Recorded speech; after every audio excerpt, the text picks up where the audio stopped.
बिस्मिल्लाह खैर जीवे मिलत जीवे। अस्सलाम वालेकुम दोस्तों, मैं थोड़े भी नियाज़ अहमद, तुम वेख रहे मेरा यूट्यूब चैनल नियाज़ अहमद 707 जी। दोस्तों उम्मीद है सब दोस्त खैर खरीयत ना थोड़ी दुआ नाल मैं ठीक हाँ अलहमदुलिल्लाह जी। भैया ਉਹੀ 60 ਜਿਹਨੂੰ ਅਸੀਂ ਚਾਬੀ वाला पंप लाया सी, वीडियो पहले पाई सी ਤੁਹਾਨੂੰ भी सानू तंग कर रहा। तो अज का असी पंप चेंज कर दिता जी, चौक वाला लाया गया इनू पंप। चेक करो डेल्फी का पंप ला दिता गया जी, इनू 2024 मॉडल का पंप ला दिता गया। तो चाबी वाला पंप भी विखाना वो असी ला दिता, ये ला दिता।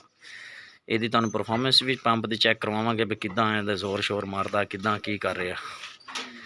बाकी यदि स्टार्टिंग भी चेक करवाने, तुहानू आवाज़ा भी चेक करवाने।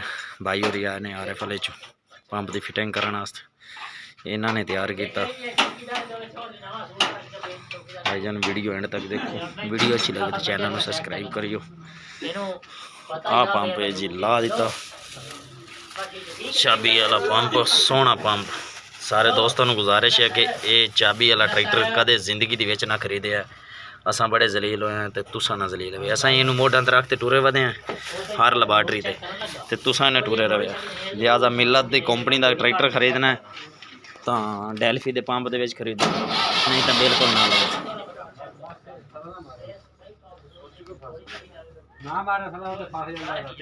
तो जी मेरे दिल के टोटे, मिलत का ट्रैक्टर लवन तो पहले 1000 बार नहीं बल्कि 2000 बार सोचो बई असा चाबी वाला ट्रैक्टर लवना है कि नहीं लवना। चाबी वाला ट्रैक्टर नहीं लवना, बिल्कुल 2 नंबर पंप ला के आंदा भी है। चौक वाला पंप वाला ट्रैक्टर लवो, डेल्फी दी पंप जेड़ा वो लवो। यार नहीं तू समझा नहीं असत बाबा का पुत्र मेरा कौला ना ढा छड़े। मैं कहा बाबा दो मैं ढास नहीं जटटा नहीं। भाईजान 2 नंबर पंप है, इस पंप कभी भी ट्रैक्टर ना खरीदना, ये बहुत गलत पंप है। डेल्फी के पंप चौक वाले ट्रैक्टर खरीदो जो भी खरीदो। ये असा महीना हो गया मोढां ते रख ते वधे हैं, साडा ट्रैक्टर सही चलता ही नहीं पिया। 22 मॉडल नूं लगता है, तो लिहाजा असा पंप नूं चेंज करते ते दूआ पंप लाया गया है चौक।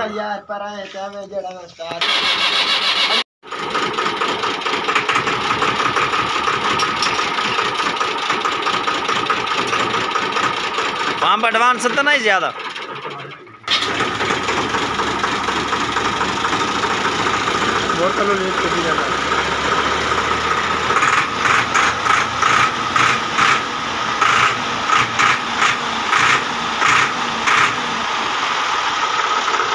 जी भाईजान सलाह बाज गए माशाल्लाह।